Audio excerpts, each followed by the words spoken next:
There we go. All right. Welcome. Welcome, everyone. Thank you for being here. Thank you for allowing me to teach this session on winning the buyer. My name is Ashley Harwood. I'm the productivity coach for Keller Williams Boston, downtown Boston, Chestnut Hill, and Framingham, which are two of the suburbs up here in Boston. I've been with KW for almost 10 years. September will be 10 years. First as an agent, and then as a coach and trainer. And it's been great. It's the best company with the best training. I love the new Ignite. This is my second time teaching the new version of Ignite. So much more streamlined, and so you guys are getting the best material here. So I would love for this to be as interactive as possible. I'll ask a lot of questions along the way, and mostly just your thoughts and feedback. And please stop me or interrupt if you have questions. You can raise the little hand thing, or if you're more shy, you can put a question in the chat, or you can just take yourself off mute and start talking. So, does that sound good? Okay. I am just going to mute this one person here. Okay, perfect. All right, just so we don't have any feedback, background noise. All right, let's get the PowerPoint up and running here. And I'm going to share my screen. And we want, let me find the right browser. That's the thing about having too many browsers. All right, there we are. Win the buyer. Win the buyer. All right. So far you guys have learned how to find business, how to follow up with your leads. And now we're going to shift gears into the final section, which is the transaction. Like, how are you actually going to work with these people? So today's class is all about like converting a buyer lead, getting the buyer agency agreement signed, and all that good stuff. So before we jump into it, I imagine some, if not most, or all of you guys have been in the other Ignite sessions. Have you been doing your activities, your success systems, your calls, and all of that? And I would love to hear a couple wins from those activities. Does anyone have anything they would like to share and celebrate tonight? Yeah, I can't actually see all of you now that I'm sharing my screen, so just hop off mute and start talking. I have a celebration. I had an open house on Sunday. A potential buyer walked in and she signed my exclusive agreement this evening. Amazing, congratulations. Wonderful, congrats. Thank you. That's awesome. That's awesome. How does that feel? Amazing. When you asked me the question, I got goosebumps. It is an amazing feeling. Yay. All right, so I'm going to tell you guys something that most trainers don't talk about, and it's not in the material, but there's a very, very important thing that needs to happen when you have a win. You have to celebrate it. Not just with us, celebrate by yourself, celebrate with your family, whoever you want. It's important to do that because we don't have wins every day, at least not in real estate. And it can be a difficult business and it's easy to get discouraged. So by taking the time to celebrate, it can be going to dinner, it can be go get yourself, something that you enjoy that will make you happy, a little piece of jewelry, doesn't have to be expensive. It can even be just giving yourself 2 hours to take a nap or read a book, but something to say, I did a good job. Important. All right. Anyone else want to celebrate a win?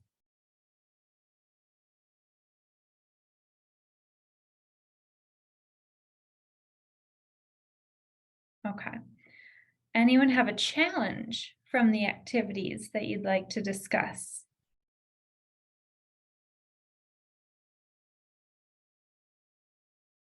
Did any of your leads say something and you didn't know how to respond?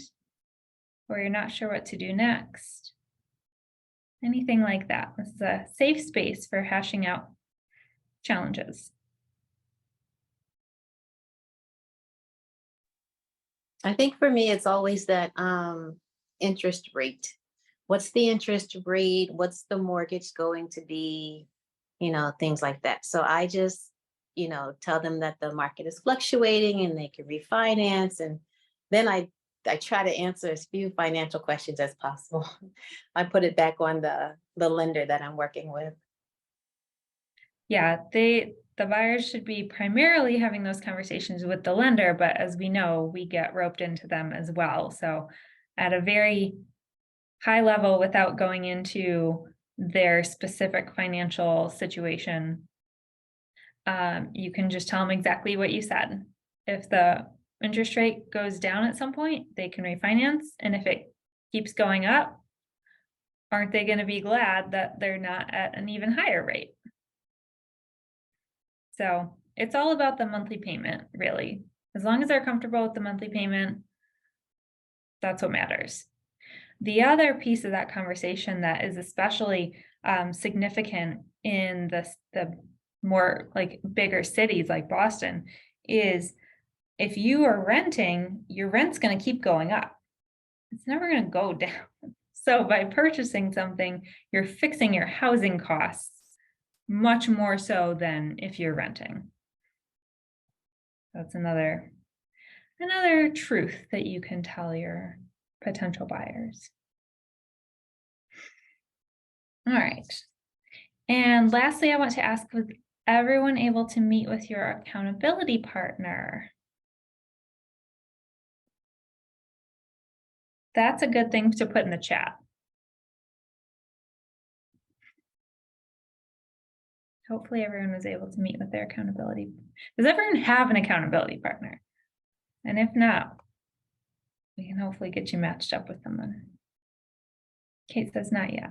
That's okay. Okay. So by the end of tonight, or let's say by tomorrow. So I know it's the evening. So by tomorrow, how about 24 hours?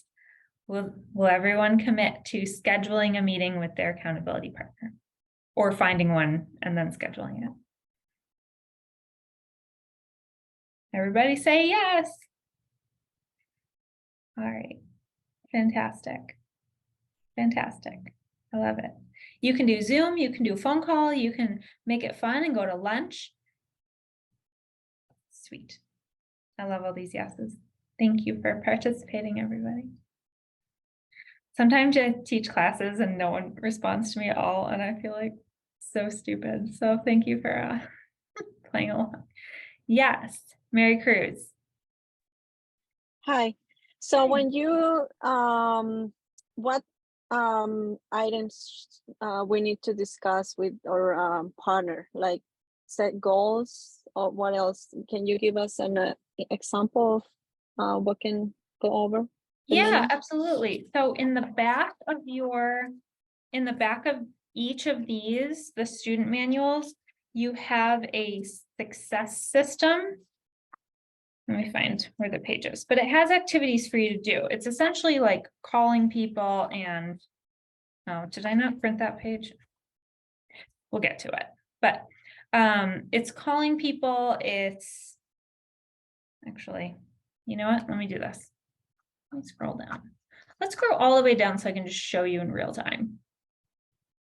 All right, can everybody see this? You might have to move the little people screen around. So this is what you're checking in on and holding each other accountable. Your 10 conversations a day, 10 contacts added to command, 10 handwritten notes, 10 5-1 social media engagement, and then all the enrichments, which are like going to open houses, previewing homes, and then keeping track of your appointments and under contracts and closings. So really those first 4 to 5 are the things that you guys want to be keeping track of and holding each other accountable to. Thank you. You're welcome. I'll go back to where I was here. Okay, so let's dive into what we're going to be covering today. We're going to qualify buyers, learn how to figure out who to spend your time with. If you have a lot of buyer leads, they're all going to be at different levels. So we're going to figure out how to prioritize them, how to get the appointment, how to prepare for the buyer consult, how to do the buyer consult, how to get the signed buyer agreement, and then we will wrap it up with a recap and ahas, and then we probably will do a very brief recap of the daily success systems because we just covered that. The right approach to close for the meeting is the only approach. Just ask for it. Thank you, Gary Keller. Very simple, not easy. However, it's true. If you don't ask for the appointment, they're not going to ask you for it. So it's up to us to be the drivers of that conversation, to be the professionals and carry them along through the process. A good script that I like to use at open houses or when you're talking to a new buyer lead is to say, okay, I know I'll be able to help you. The next step is for us to get together and talk through what you're looking for in more detail.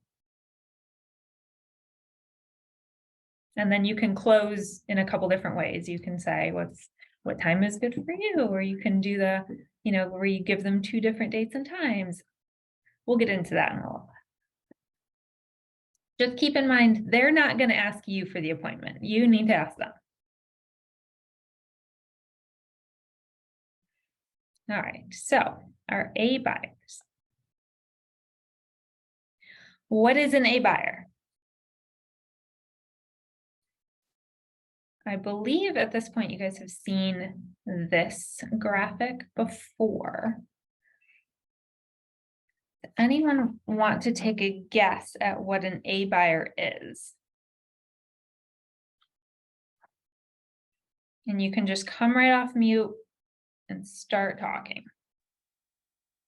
Is that a ready and willing buyer or potential buyer?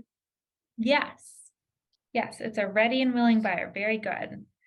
And I'm just going to read exactly what the definition is here. An A buyer is somebody who is able, ready, and willing to do business in the next 10 to 14 days. Which can sound a little tight. So what needs to happen before they're qualified to buy? Who else do they need to talk to? The lender. lender. Lender. Yes, exactly. So no one's an A buyer until they have that pre-approval and you've spoken with the lender to make sure it's, solid. Now to get an A buyer, you lead generated and you followed up. And how often do you think you should follow up with an A buyer? Once you have one and before you get to the appointment, how often should you be reaching out to them to try to set that appointment? Like twice a week. Twice a week, yeah. Ignite says daily. Days, maybe? What's that? Every other day or something? Every other day, yeah. I would say as often as makes sense. Every other day to daily, and it depends on their response too. If they say, don't call me for a week, then, respect that and don't call them every day. But if you're just leaving messages and texts and they're not getting back to you, that's where I like to bring in the lender. So they're hearing from the agent every other day, and then the other days they're hearing from the lender. So you kind of tag team the follow-up. So it's not just you. And that would be in the process of getting them pre-approved. Once they're pre-approved, then the lender kind of takes the back seat and it's up to you to set the appointment. Ashley, I have a quick question. This might be a silly question, but excuse me. Do you have them sign an agreement first before they even start speaking to the lender? Or can they start talking to the lender first to get their pre-approval before they sign an agreement with you or with, the brokerage? Either or. My goal is to have them sign the agreement as soon as possible. And then I can direct them, if they haven't already spoken to a lender, then I can direct them to, I can connect them with a couple lenders and, explain how important that is before we have the appointment. But in terms of which comes first, the contract or the pre-approval, typically the pre-approval comes first, but it doesn't have to. It doesn't really matter. If they're comfortable signing it without having the full buyer consult appointment, then just have them sign it right away. Yeah. Good question. You also mentioned that you could get in touch with the lender to clarify maybe the pre-approval. What if the lender, they already had the lender before they got in touch with you, like an A buyer is all set, they already have their pre-approval.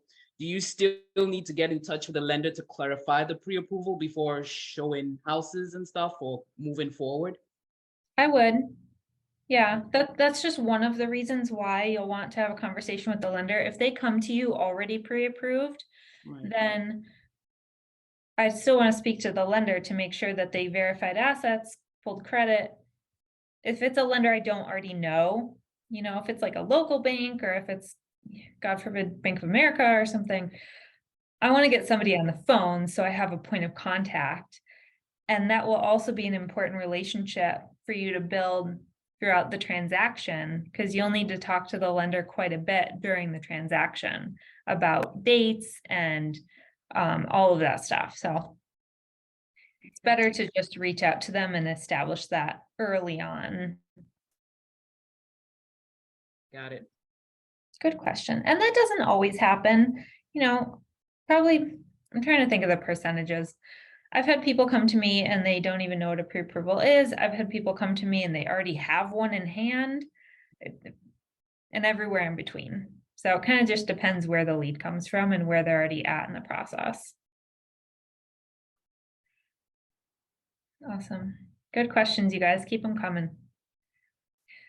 All right, so this is the buyer service cycle. So you have your appointment, you prepare for the buyer consult, you have the buyer consult. Then you can go shopping for a house. I would not take someone out shopping unless they have their pre-approval and we have our appointment. Because until we have the appointment, I don't know what they're looking for. And until we have the pre-approval, they don't know what their budget is. They might have the budget they want, but unless they're paying cash, it's pretty irrelevant what they want until they can, figure out that they can actually afford it. So, and that they're comfortable with it. That's a big deal that doesn't get talked about enough, that they're comfortable with that monthly payment for 30 years. They could be qualified for a lot more than they actually want to spend. So that's an important piece of the conversation that you as their agent, as their consultant, can have with them. Instead of just asking, okay, how much were you pre-approved for? It's, okay, what's your budget that you're comfortable with? Okay, you've talked to the lender. Okay, you're comfortable with the numbers. Perfect. And if they're looking for condos, it's important to know what the condo fee looks like, that they, when they were running rough numbers with the lender, you have the purchase price, you also have the condo fee. If the purchase price is $400,000, but then you come across a condo that has $1,000 a month condo fee, like that needs to go back to the lender to make sure they still qualify for that. So going out shopping, finding a home, offer, negotiating the contract to close, and then post-close systems, which will hopefully, if done right, result in repeat business and referrals. And then you have, that's why it's a circle. So then that leads to more leads and more appointments. See how the circle works. So for today, we're going to focus on these first three, really. Okay, so getting the appointment.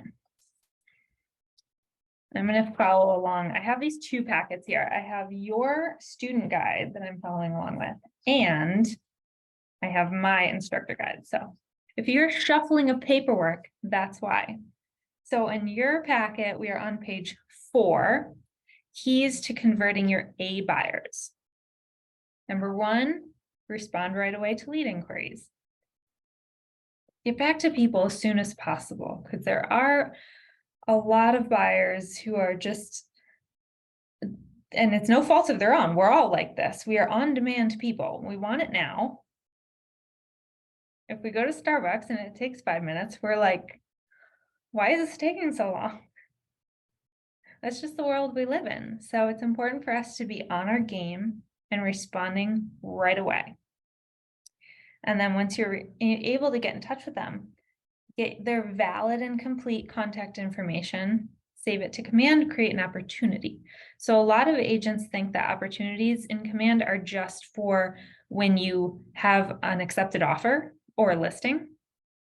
No, opportunities are a way for you to follow up and keep track of your leads. And it's an amazing system. I wish we had Command when I was in production, because I know I lost so much business by not following up and not keeping track of all these leads. Like I would go to an open house and get 5 unrepresented buyers. I'd try following up with them once or twice. And then I'm like, oh, that's a bad lead. And then they'd go buy something with somebody else in 6 months to a year, because I wasn't organized enough to keep in touch with them the way I should. So create an opportunity. That's why it's called that. It's an opportunity. So as soon as you have a lead, put it in there, and then you can keep track of where they're at in the process. All right, interactive time. What is complete contact information? What are the key pieces of information that you'll want to get? Name, contact information, so phone number, email, getting their address helps as well, but I think name, telephone number, and email are like your key items. Yeah, absolutely. You hit the nail on the head. If you are able to somehow get their home address, even better. The lender will be able to get that too. So if you're in touch with the lender, you could be like, hey, can I have their address so I can send them a thank you note or whatever. But yes, name, phone number, email. Number 3, determine their motivation to buy so you can speak to it. Why do they want to buy? Do they need to buy, or are they just thinking about it?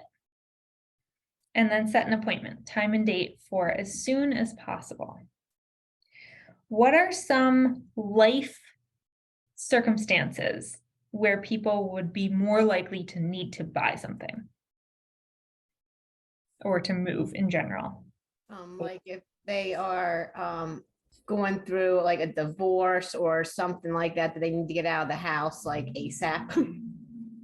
Yep, divorce is a big one. New Divorce. job. New job, yep.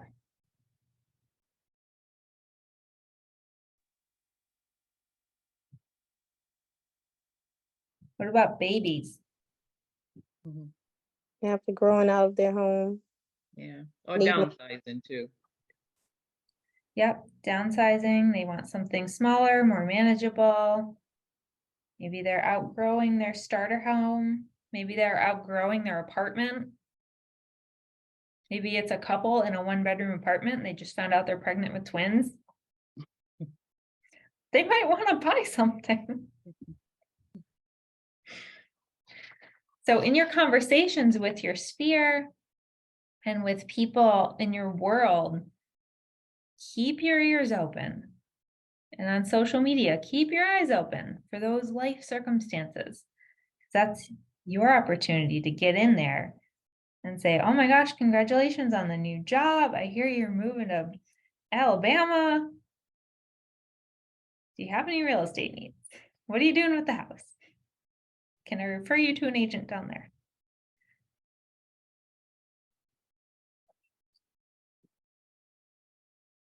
All right, next page, 7 close to appointment tactics. So you're having a good conversation with people and you're getting along, and remember, they're not going to ask you for the appointment.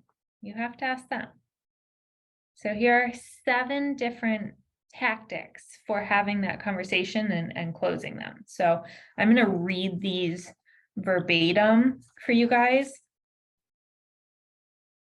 Actually, I don't know if we want to read all of them, but I'm going to read my favorite ones. How about we do 3? Because these are all kind of long. So number 2, I love the take back close. That's one of my favorites. So here's what it sounds like. I've really enjoyed talking to you. To be honest, I don't know whether I can be of help to you or not. However, I'd be honored if we could meet to find out. How about we meet tomorrow? So it's enticing them with something and then taking it back. It's also true though. A lot of times people are like, oh, I don't like scripts because they sound slimy and salesy, but that's true. You don't know if you can help them. So the next step would be to meet and figure out if I can help you. All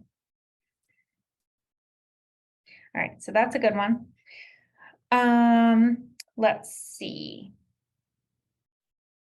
Number 4, give them what they're looking for. So this one sounds like this. Yes, let's meet at my office and I can give you the specific details about that property and let you know about similar properties also for sale. What time works for you? Great, see you then. So that one would work well if you're receiving a sign call or you have somebody who's like, oh, I saw this house on Zillow. Can you tell me more about it? I would be happy to tell you more about it. Let's meet at the office and I'll share with you all the details about that property and others that might work for you that are similar. All right, and then number 7, the tie down. Has anyone taken bold yet? Probably not. In bold, you'll learn all about tie downs. So a tie down is a phrase that asks for confirmation, and it's a strategic way to get a yes. So some examples would be, wouldn't that be great? Or forming questions. At the end of the question, you can say, can't you, or isn't it, or wouldn't you? Ask for agreement. So here's what the close sounds like. We'll save hours on your home search if we meet in the office first. Saving time is important to you, isn't it? Great, let's meet. All right. Thoughts, questions, feedback on any of those?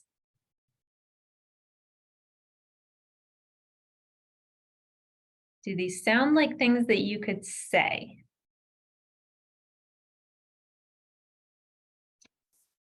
Does anyone think that I'm crazy and you don't like any of these?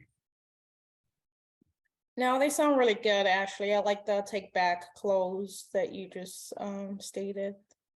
Yeah, that's my favorite one. That comes the most naturally to me because a lot of times a client isn't a good fit and I'm not the right person to help them. So there's no reason not to meet and like hash that out.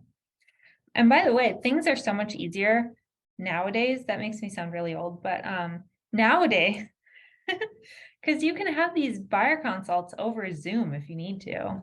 If that's easier for them or they're, you know, far away or whatever, like just do a Zoom call, who cares? In person's obviously better, but if you can't make that work, then you have Zoom as a great option. Everyone's familiar with it. Everyone has the app. It's awesome. All right. Let's see what we have next here. Buyer objections to the appointment. Has anyone ever experienced these? Or not these. These are the solutions. But has anyone ever experienced an objection from a buyer? They don't want to meet with you. Yes. You remember what they said, what their objection was?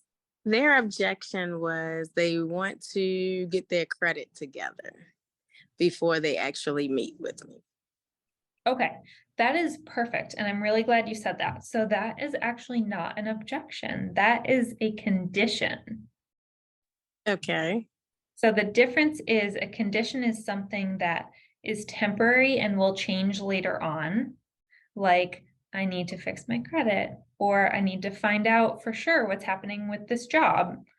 Those are things that there's no way you can handle that objection because it's just a circumstance in their life that they're dealing with. And it has nothing to do with you or the value you provide as an agent. An objection would be, for a buyer consult objection, an example would be, we're not really ready to work with an agent. We're just kind of in the beginning stages. We're not really sure what we're looking for. Or sometimes people even say, oh, we're just going to go work with the listing agent. We're going to go there directly because we want to save money. Has anyone ever heard that one? No. A lot of times, especially for buyers, they keep their objections to themselves. So they don't always tell you what they're thinking, but they'll still find ways to not meet with you. So what do we do about this? We have 5 solutions right here. Number 1, ask questions. So a good script, tell me more about that. Help me understand. Investigate deeper, try to get to the root of what their objection is. Empathize, acknowledge what they're saying and say, I completely understand how you feel. I still think it would be worth your time to meet with me. Don't you agree? That's a tie down. I just made that up. That's not my script here. Number 3, identify the real issue. So whatever they say, restate it back to them and then get confirmation that that's really what the objection is, or if it's maybe something else that they don't want to say. Number 4, offer a solution to whatever they say. And number 5, urge an agreement. So that would be essentially closing again and asking for the appointment again. All right. So I do have a couple of examples here of objections. One of them is the buyer wants to look on their own. So the objection handler for that would sound like this. I understand here are a few things to consider. It can be a very time-consuming process, and with my access to the MLS and my real estate contacts, I can search all available properties for you and show you the best one based on your needs, saving you a lot of time and headache. What do we think of that? I like that. I like it too. I would tweak it a little bit in the middle because most people who are looking on their own, we know they don't have MLS access, so they're on Zillow. So the pain point isn't just that it can be a time-consuming process, like it says here. The pain point is half the information on Zillow is wrong. So I can get you the most accurate and up-to-date information by giving you direct access to MLS through me. And that will save you a lot of time and a lot of headache. So you always want to end it with the benefit to them. What are they going to get out of it? A lot of very well-meaning agents in the beginning of their careers, I was guilty of this as well. We were framing objection handlers in terms of us, the agent. I would love to help you. It would be my honor to help you. That's true, but they don't care. What's in it for them? So in all your conversations, just keep asking yourself, what's in it for them? What do they care about? They care about saving time. They care about saving money. They care about winning the bidding war, because a lot of times they can't actually save money right now. They're going to pay more, but they can win out of the 50 offers. Are you guys still seeing multiple offer situations in your market?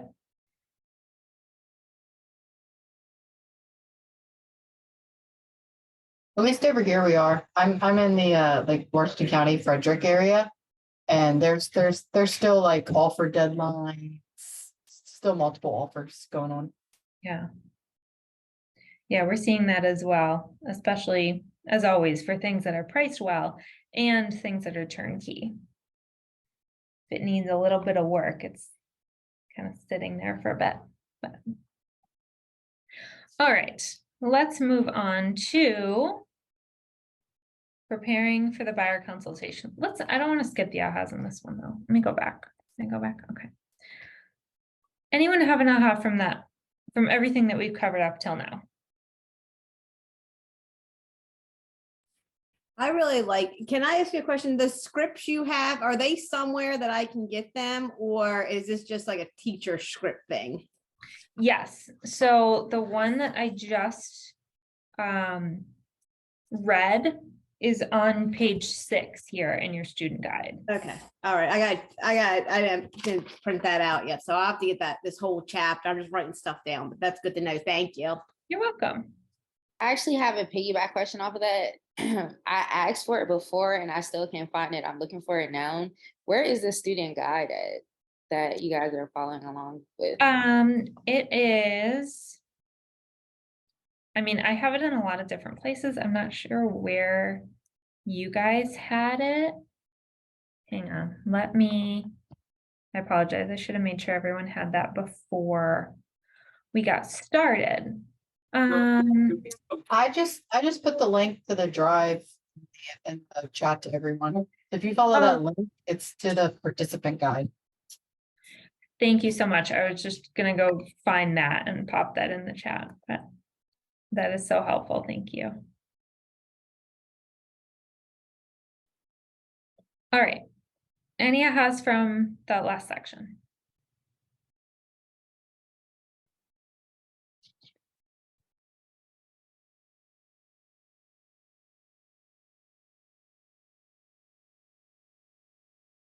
Just one aha.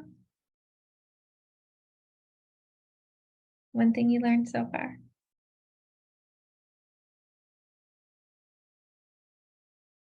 No? Okay, you guys are eager to move on. All right, we can do that. So let's get you prepared for the buyer consultation. So we are now on your page 7 here. So these are the steps. You're going to confirm the appointment date and time, confirm the location. By the way, it doesn't have to be at the office. I've had buyer consults at every coffee shop you can imagine. If they also own a home, then it will be a combo listing appointment and buyer consult, so you can do it at their house.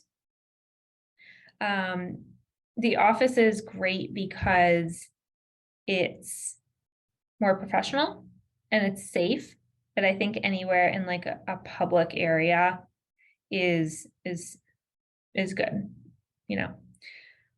I don't love the idea of meeting a buyer for the first time at a property.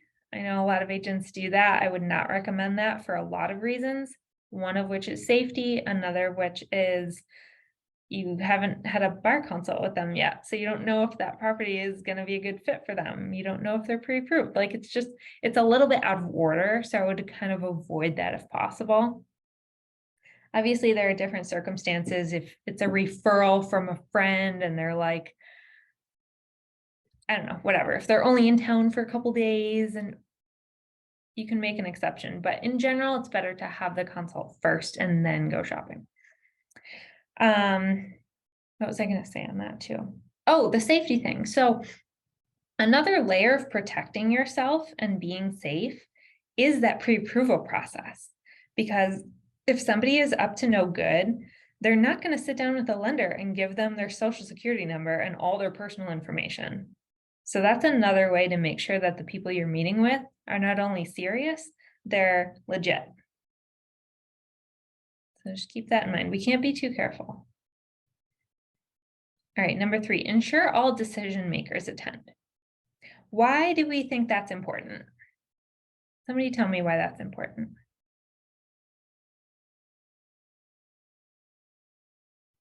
As one person can't. Sorry. You have 2 volunteers. I'd love to hear from you both. Somebody wants to go first.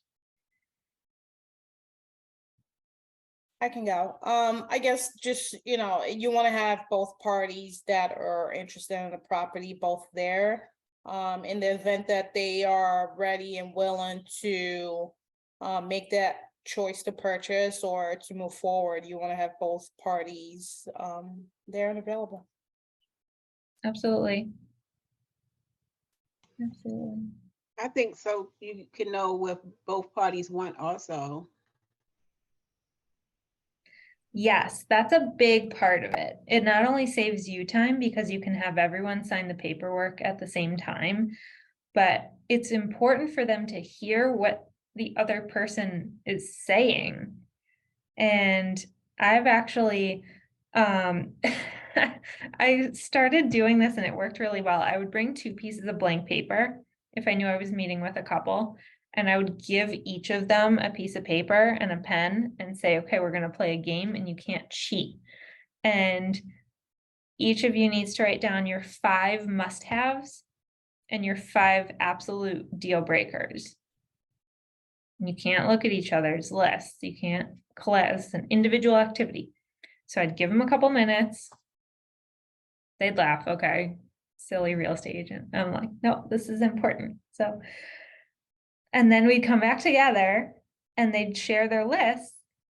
And they were always completely different. And then that brought up some really important conversations that we could have before we started going and running around to 1 million properties. It was such a time saver.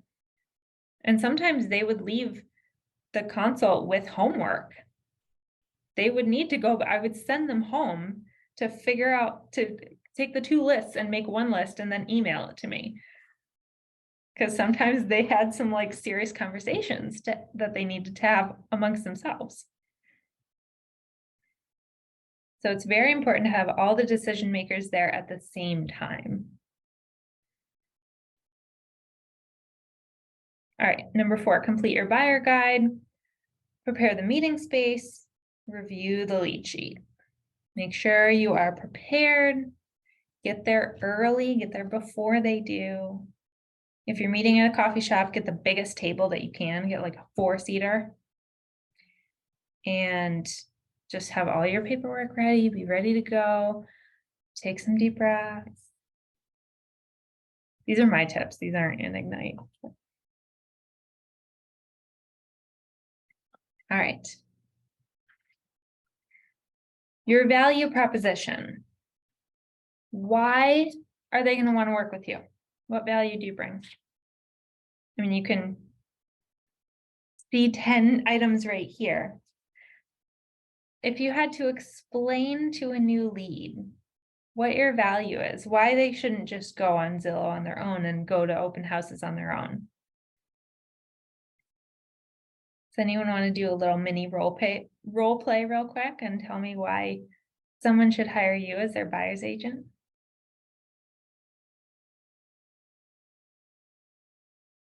I have a brave volunteer to practice. I'll go with you, Ashley. Thank you. So I guess I'm going to be the real estate agent. Ring, ring. Hi. Hi, Ashley. My name is Kate Molina. I'm a real estate agent with KW Capital Property. Do you have a second to chat, please? I do. Great. I understand you're interested in looking and purchasing a home, and I was calling to see what your motivation is and what your needs are in order to assist you in accomplishing that dream or that goal. Well, you know, we just found out the rent's going up again, and I just think it might be a good time to buy something. I'm a little nervous about the interest rates right now, but yeah, I don't know. I've just been looking on Zillow and trying to see what might be a good home for me. Thanks, Ashley, for that information. You mentioned a key detail here, which is that rent is going high. That's definitely across the board, and I feel like I would be a great agent to assist you in that path of making sure we can find something in that you feel comfortable with in terms of you know, your monthly rates. As far as the interest rate, obviously that fluctuates up and down, but based on your credits and you know, me connecting you to a lender, we can try and make sure we get that pre-approval prior to even looking and searching for a home. Is that something you'd be interested in? And I can discuss with you what the next steps would be. Yeah, that sounds good. Although I am looking to save some money, so wouldn't it be better for me to just work directly with the listing agent? I had a friend who did that and they were able to save some money off the price. Actually, a lot of the times it's easier said than done, but what I can assist you with here is I have a few resources and tools that are up to date. I've got access to MLS, which is pretty updated than Zillow. At the same time, you're buying, so I won't be getting my commission. Well, I don't know if I want to say that, but like I would be getting paid through the seller and not the buyer. So I think this will be a win-win for you. I think I can also save you more time as far as looking at Zillow. I have access, as I mentioned, to MLS, and I can definitely do more detailed, search on your behalf and kind of send some stuff out to you. Okay, that sounds good. All right, I think that's where I guess I can stop right there. I don't know. No, close me. Set the appointment. So again, Ashley, so I would definitely love to move forward with you on this. Would you be interested in meeting with me just so we can kind of either sign something or at least discuss when the next step is? Or what the next step would be? Yeah, we can do that. Awesome. Thank you so much, Ashley. Again, thanks for chatting with me. I don't want to take too much of your time, but I would definitely love to help you accomplish and, get you closer to that, dream home. I will definitely either send you a text message or send you an email regarding where we can meet, just so we can either have you sign the contract or at least have you set up with a lender to discuss what the next step would be. Okay, perfect. I'll look forward to that from you. Awesome. Thank you so much, Ashley. Have a good night. Thanks, you too. Good job. Thanks. Great job. Thank you for being brave and volunteering. All right, who has feedback for Kate? What did she do well? What can she improve on? I think she did an awesome job. I would just add, as far as the potential buyer saying that they would go with the listing agent, I would say more of going with a buyer agent would have more of your best interest at heart. Yeah, I agree. That would be my feedback as well. Is number 6 on this list here is negotiating. If a buyer goes directly to the listing agent, they don't have anyone negotiating on their behalf. All right. I think it's also important to point out to buyers that they're not the ones that are actually paying us. Like it's like it costs them, but it's not actually coming out of their pocket, right? It's coming out of the seller's side. So, because I know before I bought my first house, I just assumed, I was like, I don't have $10,000 to pay a real estate agent. There's no, you don't learn this stuff in school.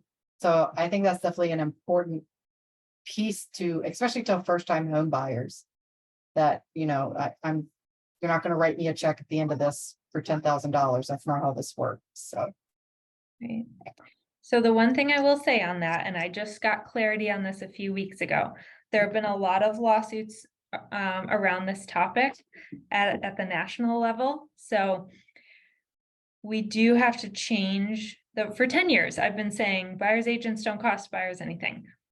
We can't say that anymore. It's not technically true because they're the ones paying money for the house. So they're paying the money to the listing agent for the commission because that money comes out of that money. So that being said, what you can say instead is that it's not going to cost you extra to hire a buyer's agent. If you work directly with the listing agent, they're just going to get paid double for not representing you. So it doesn't cost them extra. That's the language we want to use. We can't say that the buyer doesn't pay for it because technically they do. And that's where all these lawsuits have been coming from lately. Yes, Damon.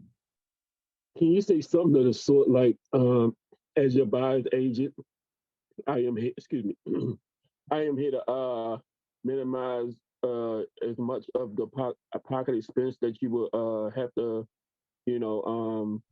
negotiate?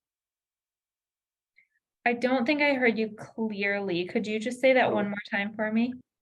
I was saying like can we say like as a buy agent, I am here to help negotiate and minimize your out of pocket expenses. Yeah, you can say absolutely. That's a huge part of the value proposition is that you'll get them the best price for the house, the lowest price possible. Keeping in mind the reality of the market that the lowest price possible might still be over asking, but a big part of your job is to negotiate for them. And it's not just price either. You can remind them that negotiations are terms. It's making sure everyone's on the same page, making sure everybody's happy, and maybe even getting creative in your offer to win the bidding war. Right. There's a lot of value. So let's run through these 10. Again, Kate, excellent job. Thank you for volunteering to role play with me. So these 10 service areas, number 1, needs analysis, pre-qualification, pre-approval. That's more the lender, but you can be valuable in recommending some lenders for them. Neighborhood information, home search, MLS access. Making an offer, that's a huge one. Buyers don't know how to write an offer. And if they go to the listing agent's going to write an offer that is good for the seller, not the buyer. Negotiating vendor coordination, that's a big one. Making sure the lender's doing what they're supposed to do, making sure nobody misses their commitment date, making sure your attorneys and title people and inspectors and everybody is like doing what they need to do and staying on track on time. That's a huge one. We're like the ringleader of the whole thing. And a lot of it is wrangling the other agent too. Pre-close preparation, closing, and post-closing. So those are the top service areas for your buyer value proposition. I would say the most important ones to really talk about most often are the access to the, most up-to-date, best information, making the offer, negotiating, and making sure you actually get to closing, because there's a lot of stuff that needs to happen between offer and closing. Yes, Kim. Isn't another kind of way you can go at it is being like, well, the seller has, an agent working for him. So even if you go with, you kind of have this way you have somebody on your side more or less, not in those exact words, obviously, but like the seller has somebody with their best intentions in mind, or best, their best intention in mind, you know what I mean? Or, so, it would be good for you to have someone as well, because I don't know. Because you know what I mean? The seller agent's working for them, you're kind of going in there without anybody. Absolutely. Absolutely. You're there to protect your buyer, make sure that their deposits are protected, make sure that, because the listing agent doesn't care about their deposits. They could let a date lapse and then they're out of contract and then they're screwed.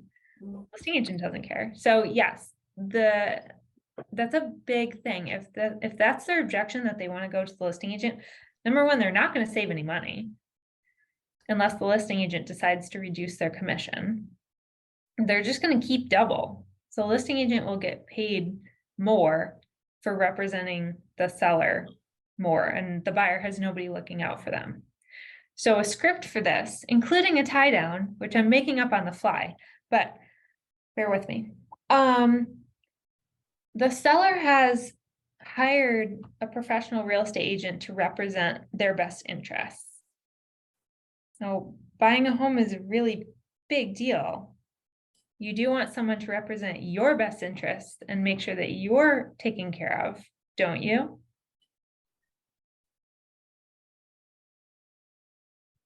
I would say something like that.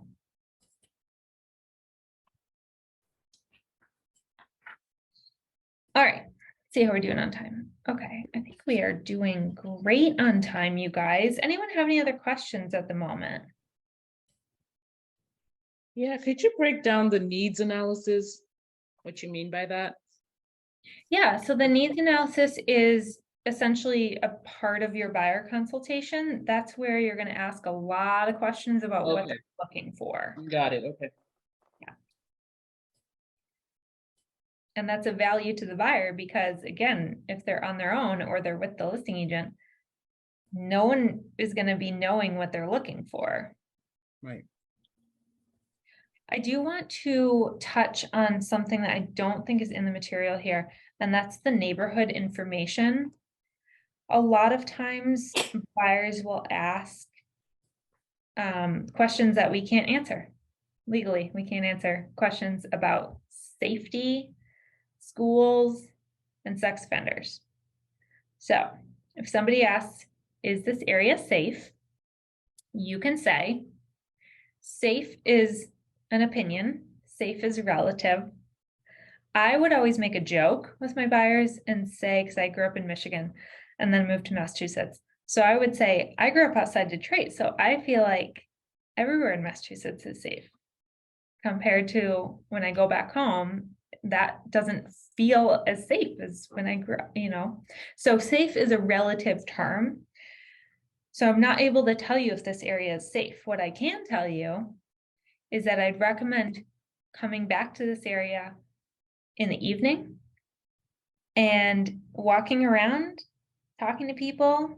If there are restaurants around, go pop into one of the restaurants, feel that vibe for yourself and see how you feel if it's safe. The other thing I would recommend is have them call the police department, not 911, but call the police department and say, can you tell me about the activity on this street? How many calls do you typically get in a week or month? What types of calls? Is it a cat in a tree or is it 3 homicides? So you're able to be the source of the source and provide data, but you can't give an opinion, and safety is an opinion. Same thing with noise too. Noise is very subjective. Is this a quiet street? I don't know. Go walk around. Tell me if you think it's quiet. Say it nicer than that. But you get my point. If someone grew up next to train tracks, they're going to think everything is quiet versus someone who grew up in the middle of the woods. They're going to think a regular street with a car going by is like, oh, it's so loud. Schools, you can provide data. You can send them to school like rating websites and direct them to the actual school district to call and just chat with somebody about, like if it's a high school, a lot of times they'll ask about test scores or graduation rates, things like that. And then sex offenders, you can direct them to check the registry themselves, but you can't check it for them. So I just want to cover those things because they come up all the time with buyers, and there are graceful ways to handle the question aside from just saying, I'm not allowed to tell you that. Does that make sense? Anyone have questions on that stuff? So about the school, so like if somebody, because I know a big thing, especially now that I'm a parent, I always, say like, are these good schools? Are they blue ribbon schools? Like, are we allowed to be like, yes, these are blue ribbon schools, or do we still have to direct them somewhere to read that? That's a good question. So I'm not familiar with the term blue ribbon school. Is that like an official award that a school receives, or is it more of somebody's opinion, like this is a good school? I think it's like an actual, it might be a national thing, I believe. It's like a rating of like how well, and if they rate like above a certain number, whatever, they're called a blue ribbon school, and it's basically like a good school for, I forget all the criteria that they are based on, like teachers and scores and so forth, so on. But if somebody were to ask, like, are these blue ribbon schools? Could I say yes or no? If it's something that is rooted in data, and I apologize, I'm just not familiar with that. If it's something rooted in data and you can direct them to a source saying, here's the list of all the blue ribbon schools in this state, then yes, you can say that. You can't say it's a good school or a great school because those are opinions. So that's the difference. Okay, that makes sense. Yeah. Awesome. Good question. Thank you. I have a question about that. If someone was to ask you, like you said, is it a good school? And let's say I had or have family member who attends the school, and I say, I don't know how good or bad the school is, but I have family member who attends the school and they love it. Is that allowed? I would be careful with that because the implication there is that if somebody loves it, the other person's gonna love it. And it might be very different. They might have very different experiences. Do you guys know Julia Lachey Israel? She's the head of diversity and inclusion for KW. She teaches a couple classes in one of them. I don't remember which one, but she talks about this example from her own experience as an agent, and it was around schools. And I'm gonna butcher it, so don't quote me poorly quoting her. But essentially the story was somebody was asking about the school district that her son went to. And so she either gave her opinion or didn't give her opinion. But anyway, the person ended up going to that school and they had a very different experience because one of the two children had special needs. And the school wasn't really set up for that. So if the school is good or bad, I wouldn't say I don't know. I would say good or bad is extremely subjective. And my experience, my family members' experiences could be totally different from what yours might be. Now, I would, you want to toe the line between not getting yourself into trouble and also being helpful. So if they really want more details on the school, I would just have them call and ask their questions about what their needs are for a school. Maybe it's a certain student-teacher ratio. Maybe it is a certain type of program for special needs. Okay. Yes, that's helpful. Thank you. You're welcome. That's a tricky one. I really wish they covered this stuff in real estate school, but they don't. Mhm. All right. Awesome. Let's keep it rolling here. So your buyer guide, you have a bunch of templates in Command under designs. And you have an example here on page 8.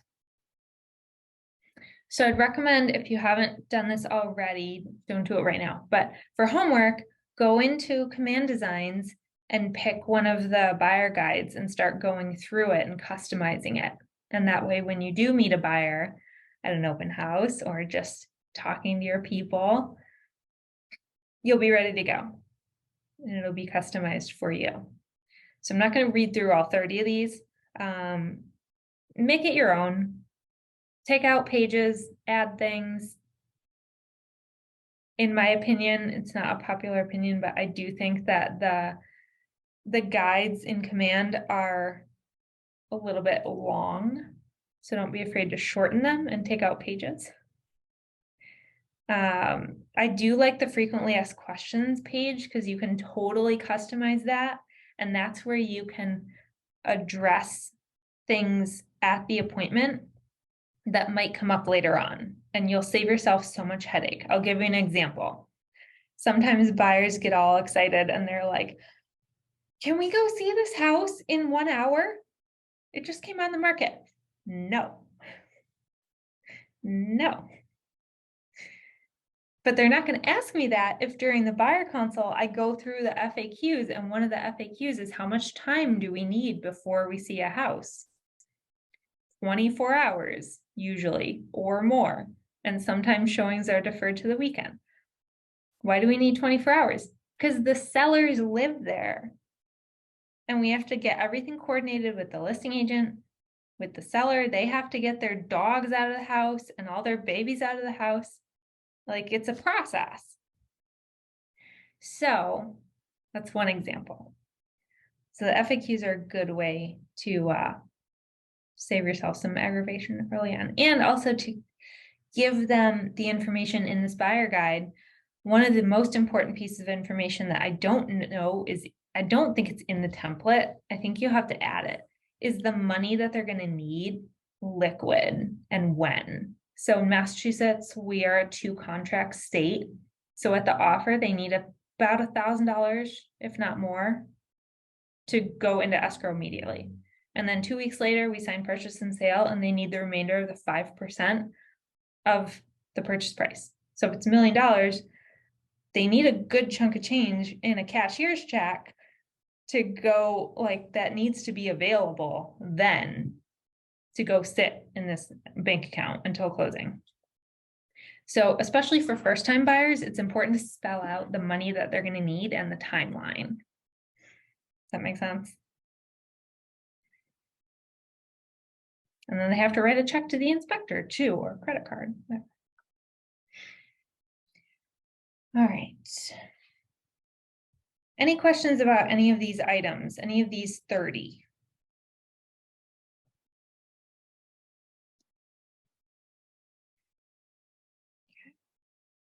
I would also include your vendors in this buyer guide as well, if you have good relationships with the vendors.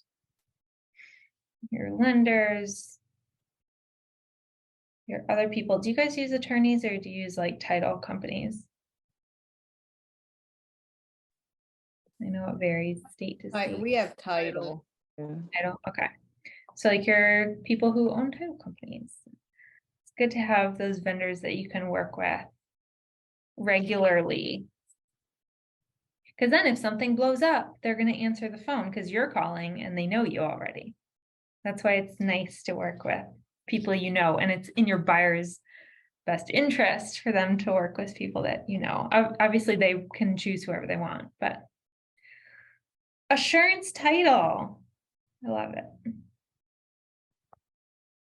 Cool. Great. I want to go back. Okay. Your buyer guide is in Command, totally customizable. Table of contents.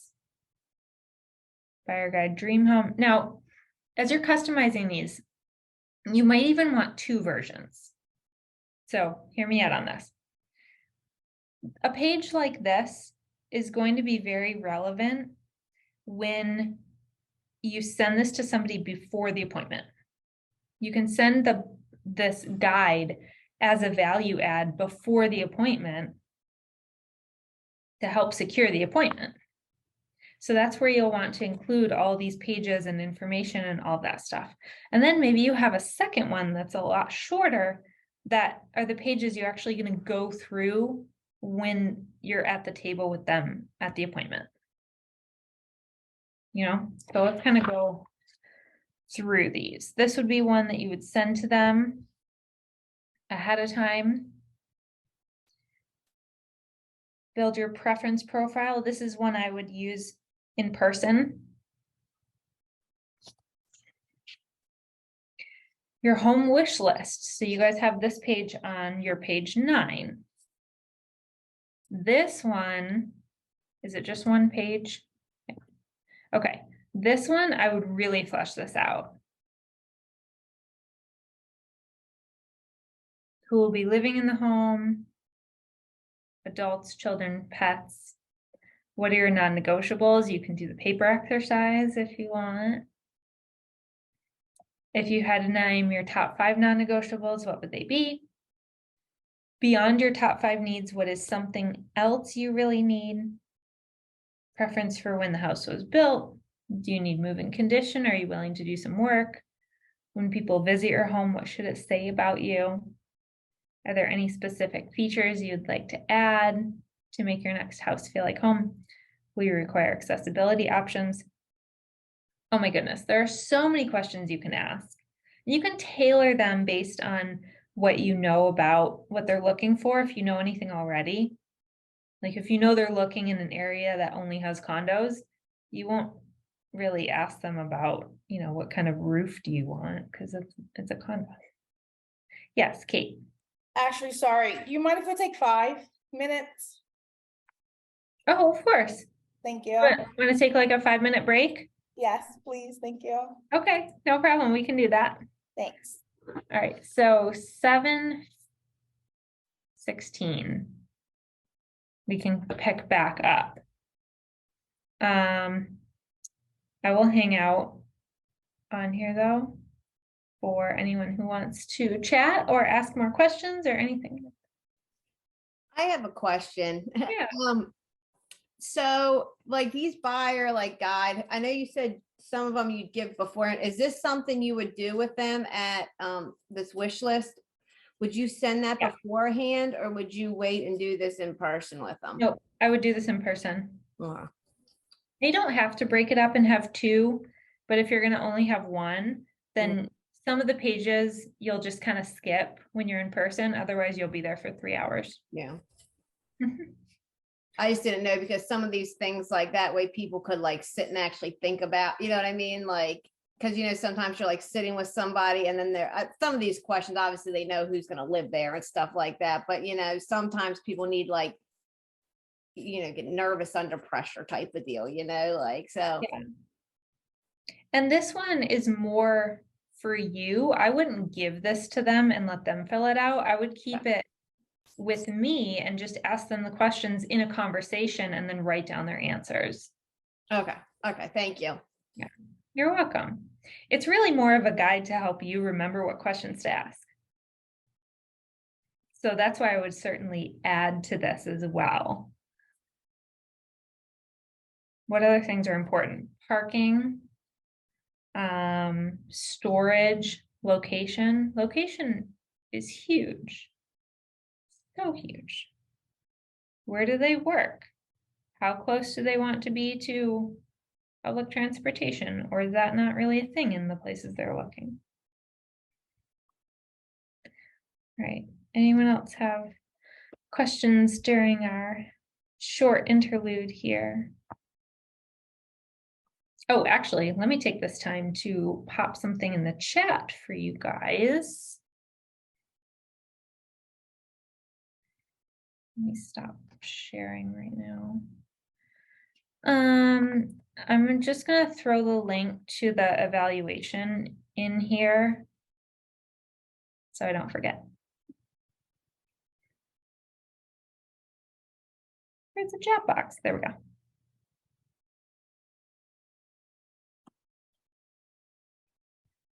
So if you guys want to just open that up and then keep it handy for the end of class, that'll be the evaluation you'll want to fill out.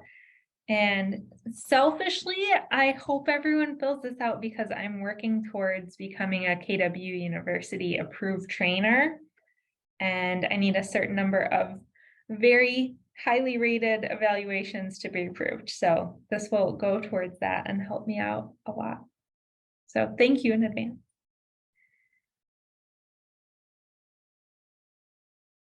Okay. Let me get this back up here. Too many tabs, guys. Too many tabs. There we go. There we go. All right. Time for one more question before we get back into the material here.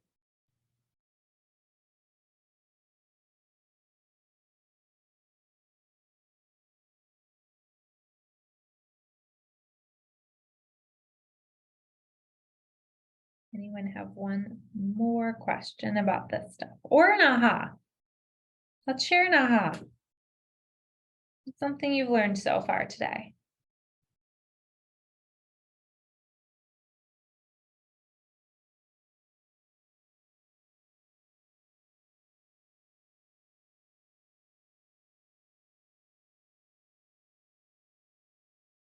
Everyone's shy with their ahas today. That's all right. Okay. All right, it is 7:16. That was our 5-minute break.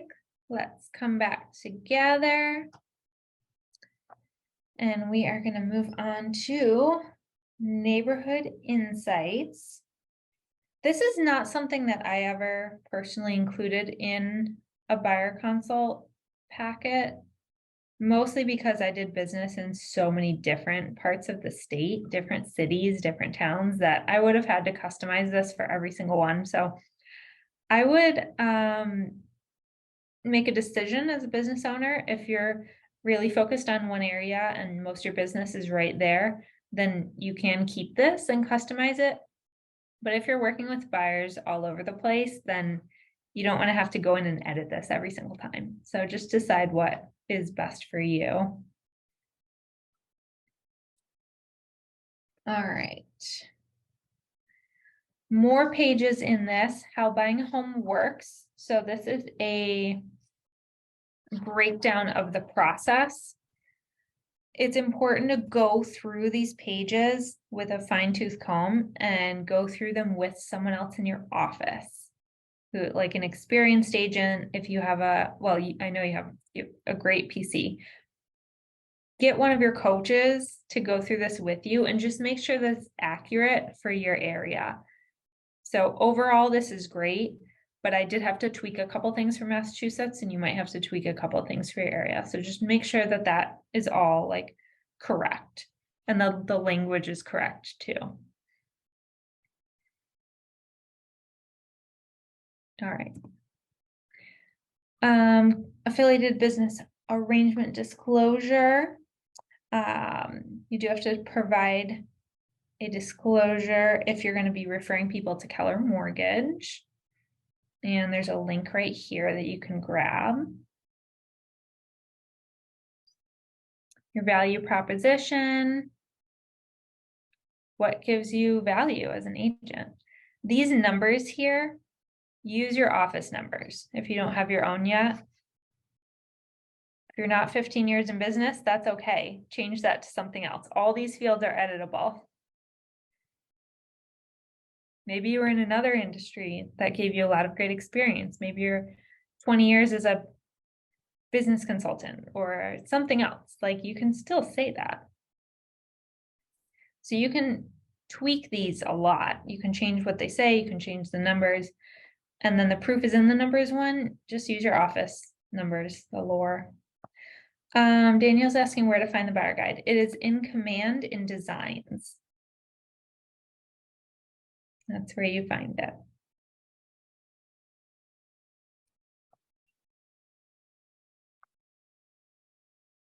Okay, cool. So let's move on to conducting the buyer consult. This is the mindset that you want to go in to this with. It's not about I'm going to sign a new client. It's not about I'm going to get them to sign. It is I am knowledgeable and caring and the best agent for these clients. They will appreciate my expertise and preparation and choose me to represent them as they buy a home. You know you're going to do a good job for them. You know you're going to look out for them. You're going to fight for them. That's the mindset. Who can I go out into the world and find who needs my help today? All right, so you're going to welcome the buyer. We have a little activity here. See if we have time. We do. Let's do this activity. So we are on page 10 in your buyer guide here. Not your buyer guide, your Ignite guide. Page 10. So there's a script here that you can read. Do I have a volunteer to be the agent and read through this script on page 10?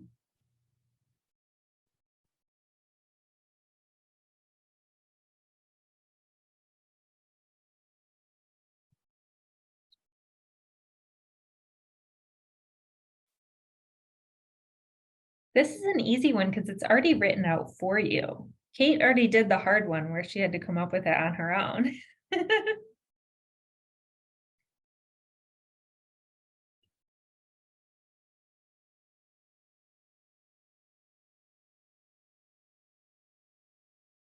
I can do it, Ashley. I just need to pull up the guide here.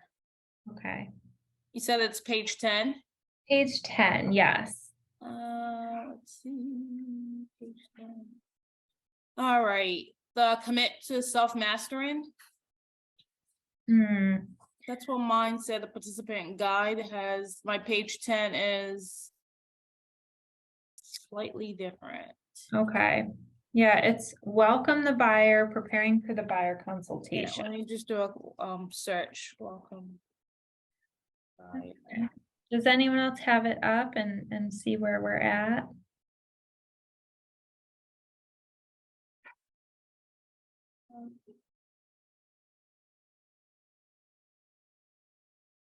That's okay. I'll read it and then we can go from Okay, there. I was gonna say, I can pull it up. I got it. I just gotta find the page because I'm online trying to do it. At the top, it says preparing for the buyer consultation. Then it says activity, and then it says welcome the buyer. All right, hold on, I'm getting there. Buyer objection, buyer consultant. All right, preparing for the, okay, welcome the buyer, okay. Thank you. So you want to just Um, read that for us? Sure. Hello, Mr. Smith. Thank you for letting me help you. My goal is to give you a 10+ customer experience. To do that, I'd like to get a clear idea of what you are looking for in your new home. So with your permission, I'd like to spend the next 20 to 30 minutes exploring what the right home for you would be like. We'll call this your 10+.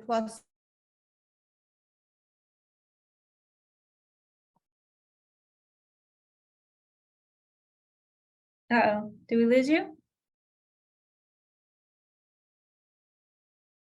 Kim, are you still there?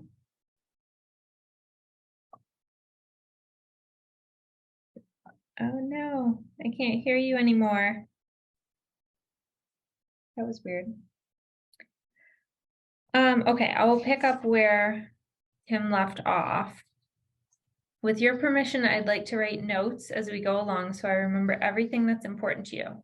It may seem like a lot, and I'd rather ask you 500 questions now and show you the right 5 homes. So that's essentially your opening script for your buyer consultation. So you sit down at the table with them, little chit chat, rapport building, and then you bring them into the more focused business conversation with that script or something similar. It's good to set the expectation with them that you'll be asking a lot of questions. That's why it says 500. It's a joke. You know, you say that lightly. I'd rather ask you 500 questions now and show you the right few homes. That's another frequently asked question that I put in my buyer consult, by the way, is how many homes do buyers typically need to see?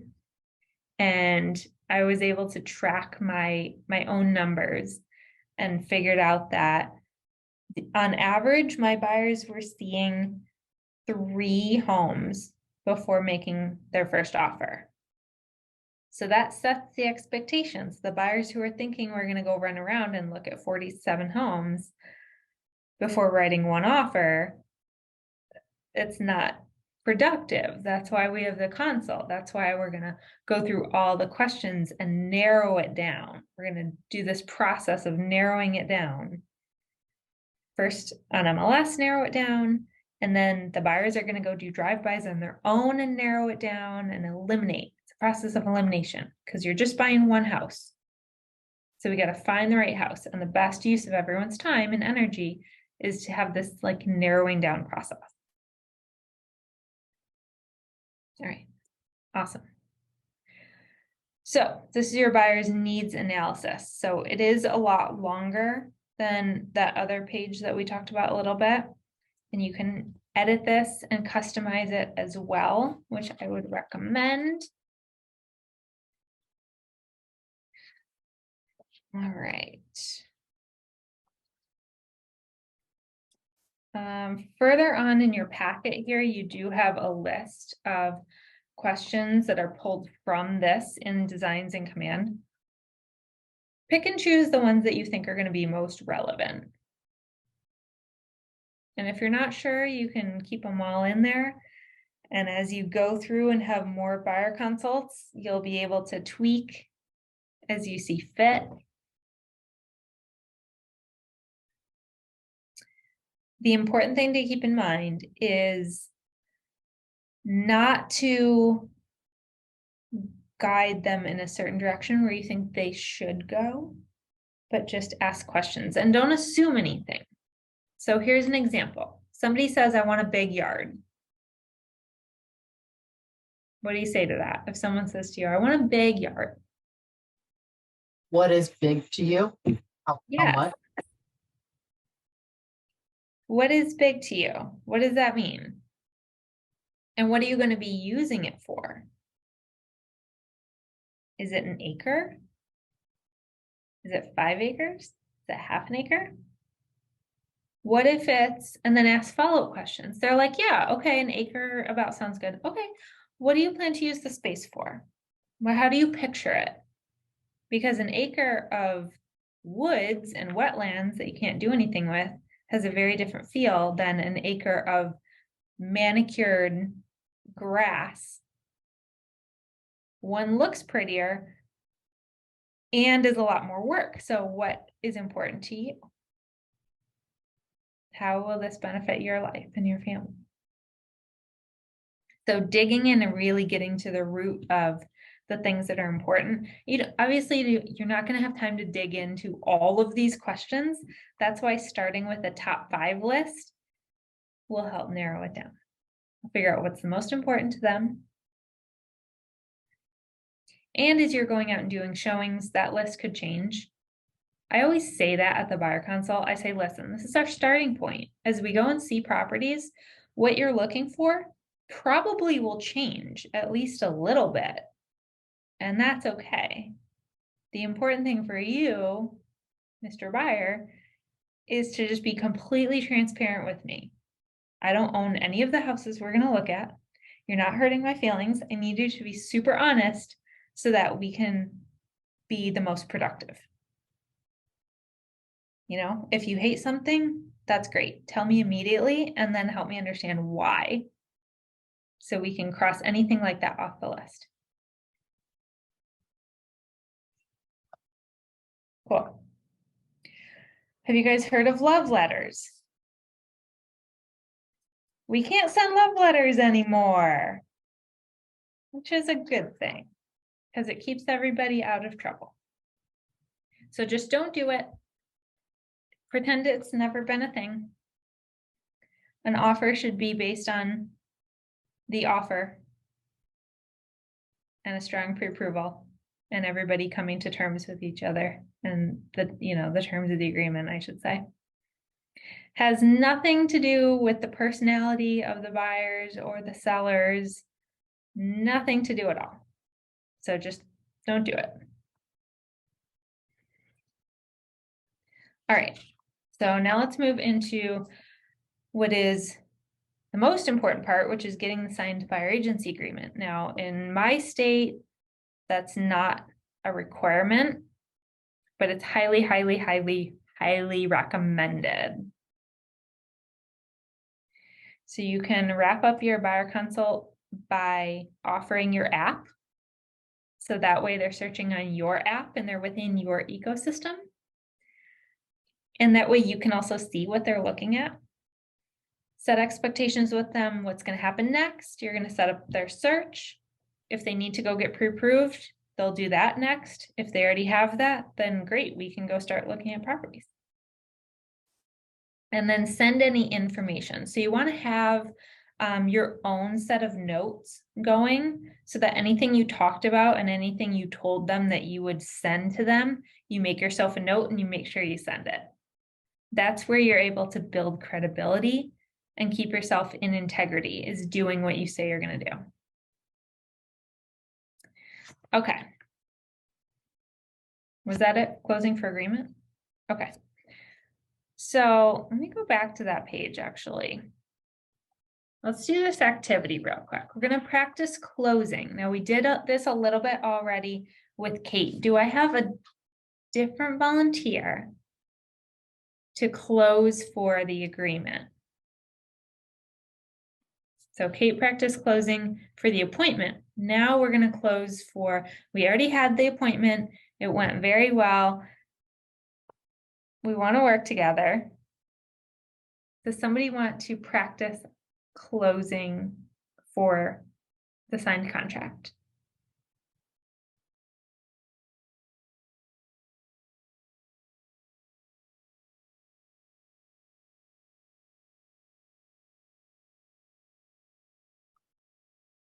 How many people are on right now? We have 25 people on. Do I have one brave person?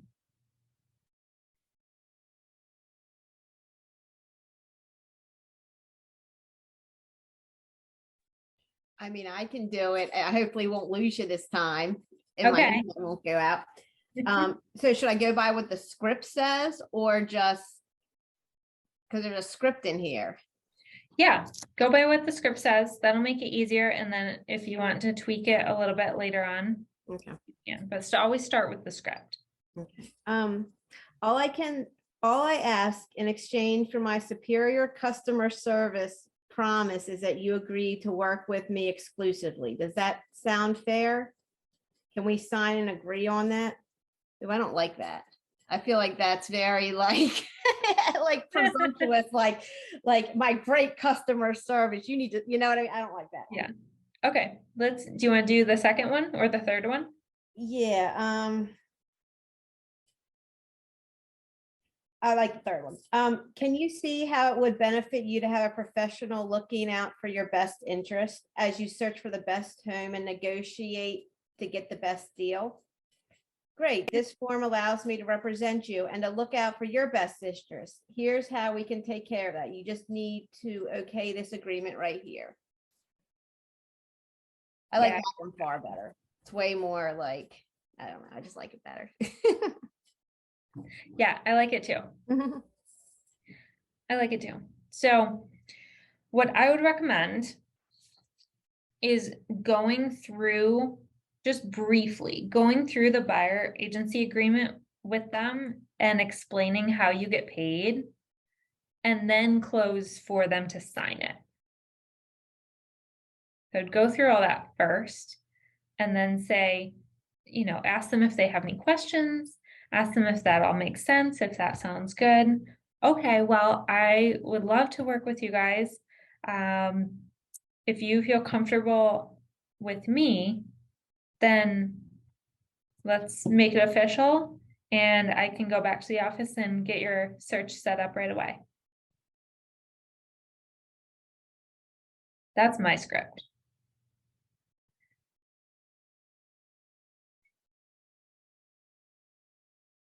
If someone is a little hesitant to sign a contract, what would you say? Ashley, what's the hesitation and how can I make you feel comfortable in order for us to work together? I don't want to be locked into anything. You know, I always get nervous signing contracts. So I don't want to be stuck. Like, what if it's not a good fit? I don't know. Ashley, I totally understand this is a big decision you're making, so I totally get that you're scared, but I can guarantee and promise you that I will be by your side from start to end. And you have at any time, if you feel like you have any questions or anything, you can definitely reach out to me and we can definitely sit together and chat about this. Does that make you feel comfortable? Yeah, that makes me feel a little better. Let me ask you though, if I sign this, does that mean I have to buy a house in a certain time frame? Of course not. I mean, we would love for you to buy a house, right? Because we want to get you into your dream home. But no, it doesn't tie you to actually buying a house. Even though my role right now and my goal is to get you to a lovely home. But no, that doesn't tie you to buying a house. It's just an agreement to work exclusively with me and my agency to help you find that dream home. Does that make you feel comfortable? Okay. Yeah, I feel comfortable. Awesome. Thanks, Ashley. Now let's fit this puzzle together and let's get you going into your dream home. I love it. Excellent. Thank you so much. That was perfect. And I threw a curveball at you that I had somebody ask me one time. They're like, does this mean I have to buy a house? No. It was so funny. You just never know what buyers are thinking. You really don't. So that was excellent. Excellent. One thing I would also tell them if they're nervous is tell them that, listen, if we start working together and we figure out that maybe it's not the best fit, just let me know. And I'm not going to keep somebody in a contract if they're not happy. Let me know if we're not a good fit. And I can refer you to somebody else who I work with who might be better suited to you. I've never had that happen. And then they laugh and then I laugh. But it's always an option. I don't want you to ever feel trapped. And then they'll be like, okay, all right.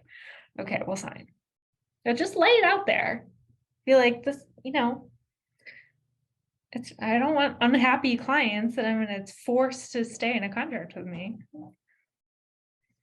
And if at that point, presumably you'll already have spent 30 to 60 minutes with them, and you'll have built some good rapport and they'll feel comfortable with you. And so you can, make little jokes like that to make them feel more at ease. And if you're not feeling it, you don't have to work with them. If they're like completely rude or just, you don't have to say yes to taking on a client. You could always refer it to somebody else, take yourself a referral fee, and you don't have to deal.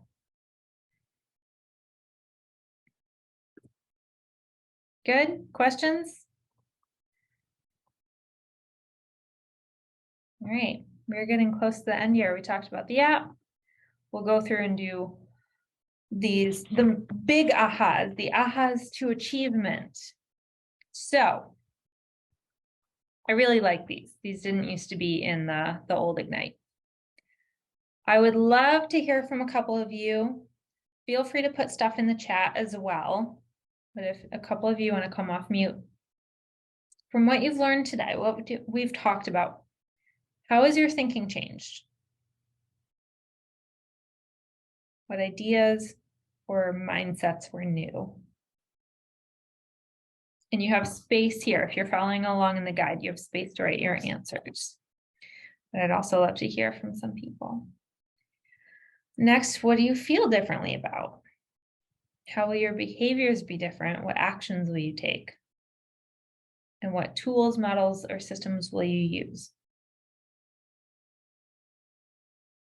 So, who wants to share? I'll share. I think that what I've learned is like I've done buyer agreements, but only with like people I know, so it was a little bit easier. But I like the information you gave to kind of make it a little like with people I don't know and how to just like kind of cement it in, and like the questions to ask them, and coming into even with the people I knew, I kind of had the idea, like they told me what they were looking for, and I know them well enough that it was easy to do the buyer agreement with them, but haven't officially done it with like anyone I don't know. So that's I got some information out of that. So I appreciate that. Thank you. You're welcome. It is easier to work with people in some ways. In some ways it's not. But one thing that would be great for all of you to do, in addition to meeting with your accountability partners and getting your buyer consult paperwork all together and get that customized, a third piece of homework is to practice this on each other. Have fake buyer consults. Meet at the office, meet at Starbucks, and go through the whole thing like it's a real client. It's much better to practice on each other than on the real clients. So write that down, put it in the calendar, make it happen. And if you can't find anyone to practice with you, reach out to me and we can do a practice on Zoom. I can pretend to be your out-of-state buyer. All right, thank you for sharing, Kim. Who else? Ashley, for me, I think you kind of mentioned it, kind of practicing. I think that's why I was willing to kind of do a little bit more, kind of practicing the dialogue of, talking to buyers and sellers. I think that might be maybe the hardest thing for me, but I think once I do a lot more practicing back and forth, I think it would just work. It's going to flow and just work out just fine. Other things for me would be definitely taking a look at the KW command. I feel like there's a lot of tools and resources there. Just need to take the time to kind of look through it, see what fits my stuff, and just kind of going through things and seeing what I can learn from there. So thank you for this awesome session. You're welcome. Thank you. All right. Would anyone else like to share? Maybe could I hear from one more person? Maybe someone who hasn't spoken yet today.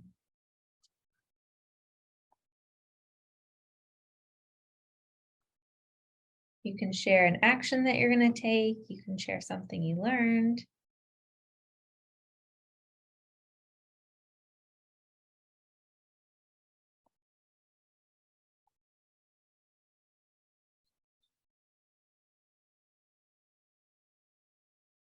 No one else wants to share. Oh, Candace is going to share. Yay. Well, I've spoken, but I am definitely going to be careful now when I talk to buyers and make sure that I don't word it that they're not paying for the agent, but that it doesn't cost them anything extra. Right. Yes, perfect. Perfect. And you can break it down for them, the whole process. Here's where the money goes. Here's how agents get paid. Here's where it's split, blah, blah, blah. Awesome. Yes, that's a big one because I just learned that recently. There are these lawyers talking on stage at a realtor board event. And they were like, you guys all know not to say that, right? And everyone was like, yeah. And I'm sitting there like, oh, crap. Well, learn something new every time. All right, excellent. Ashley, sorry, can I kind of hear from you how you would deal with a buyer or seller who's pretty close to you, but does not, I think we did ask this question from other coaches, somebody that's pretty close to you, but is pretty hesitant about kind of sharing their finances with you when it comes to them either being a buyer or seller. How do you handle that? Like, close-knit family and friends? Yeah, I would ask more questions, ask what about that makes you uncomfortable? And don't press it too hard. It might be better to just refer it out. Honestly, that's what I would do. I would just refer it out, say, we're going to keep our personal and professional separate. Tell me what you're looking for in an agent, and I will handpick a fantastic agent for you. I appreciate that. Good feedback. Because especially like you have coworkers, like I have immediate coworkers and they're probably like, Kate, we don't want to tell you how much we make, so. Well, to be fair, you don't really have to know that piece. The lender needs to know that, but I understand them being hesitant. And in fact, when a lead who's a stranger has a family member who's in the business, I always tell them not to work with the family member. I'm like, work with me. I'm a stranger. You can fire me. You can't fire them. It's awkward. That's true. I might be nosy and just want to know what they're getting paid. I don't know, but you're right. I think I'll just refer them. Oh, that's funny. Yeah, I would tread lightly and see if you can overcome that objection a little bit, but I wouldn't press it too hard. Keep the relationship and then just, continue to be in their life and in their orbit for referrals. Yeah. And you can even, that might be a perfect segue to explain the whole firing thing to them.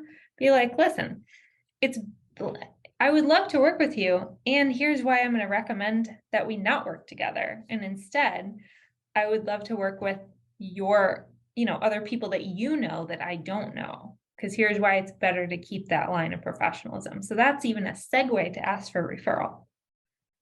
Good point. I like it. Thanks. You're welcome. All right, we're doing great on time. We have time for a few more questions. Anything else that you guys want to cover? We did in the beginning talk through the success system, which is your action items, your things you're going to do to find these buyers. Where is everyone having their conversations? Where are you finding your people to talk to? I know we have a few people doing open houses right now. That's awesome. IG, Facebook, someone mentioned wearing their name tag as they go grocery shopping. People do that. I don't know if I would do that, but just kind of, here and there chatting with people. Get a KW hat. That I can do. I just don't know about the name tag, not judging, but the hat I can do. I love hats. So maybe I would do the hats. That's a good one. Do that. I was at Whole Foods with my team leader a couple months ago now. And he has this KW vest that he wears all the time. It's like a down vest. And we're in the checkout line. I start to walk away and he's there chit-chatting with the checkout person about real estate because she asked him about the like, so it does work. Everyone should have like a couple items that you can wear that have either your own logo or the KW logo on it.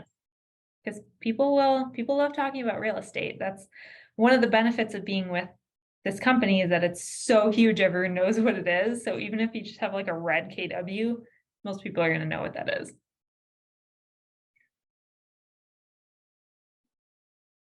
Awesome. All right. Let's see what else we need to cover here real quickly. Do not call list. If you guys are calling, if you're using like a dialer or anything, just be very careful to respect the do not call list. The biggest thing I can tell you with this is if somebody says, take me off your list, say, apologize. Apologize and take them off your list. I'm so sorry. I promise I will take you off my list. Unfortunately, I can't stop other agents call you because they have their own lists, but I will never call you again. I'm so sorry. Click. All right. Who wants to read this? Do I have a volunteer to read this one?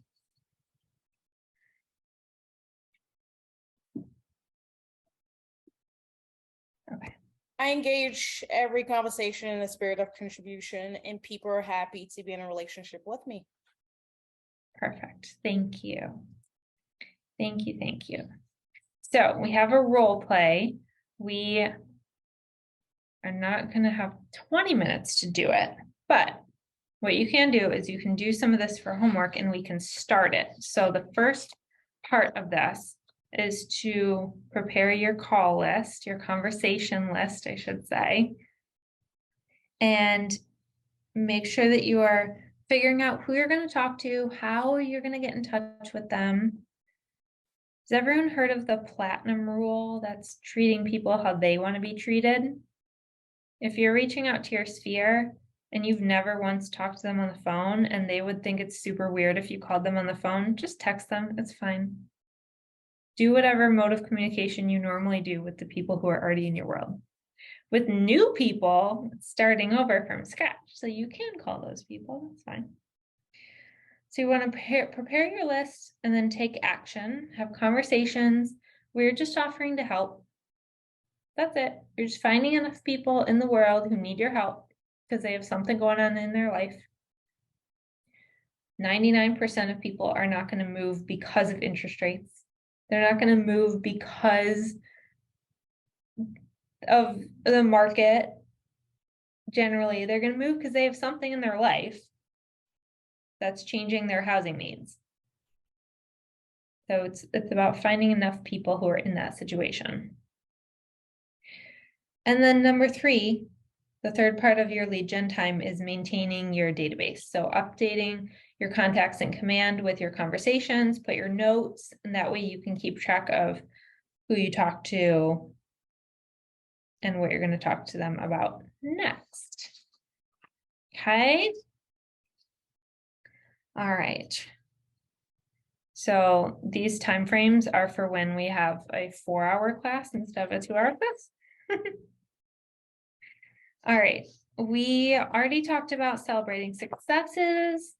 Let's go next here. If you need help with anything, there are a lot of resources in Command and in Connect.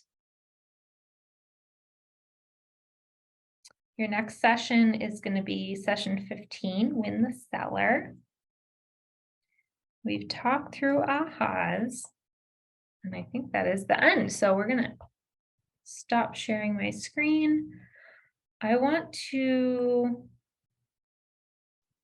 stop the share here.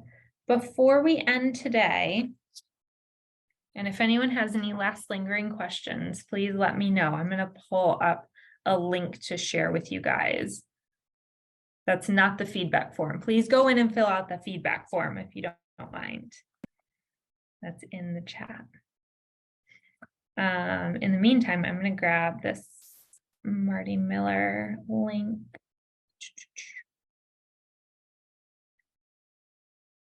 Here we go. Okay, so we all know that command is, there's a lot to it. There's a lot to learn. This link I just put in the chat, it goes to a YouTube playlist. It's called the 66-Day Command Challenge. It is hosted by a KW guy named Marty Miller, who's like a tech expert.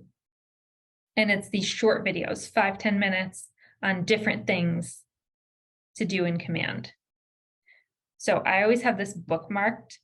And if I'm struggling with, oh, I don't know how to, find a smart plan or add a contact or whatever, there's a video just for that one thing. I would keep this link and bookmark it. And we have a couple more minutes. Anything else that you guys want to share or ask? Otherwise, we can wrap up our evening. Was this good? Was this helpful? Thanks, Ashley. Appreciate it. You're welcome. Thank you. Thank you all for sharing part of your evening with me. And hopefully we'll see you at the other Ignite sessions. I'm going to put my contact info in the chat as well if anyone has follow-up questions or wants to send my office a Boston referral.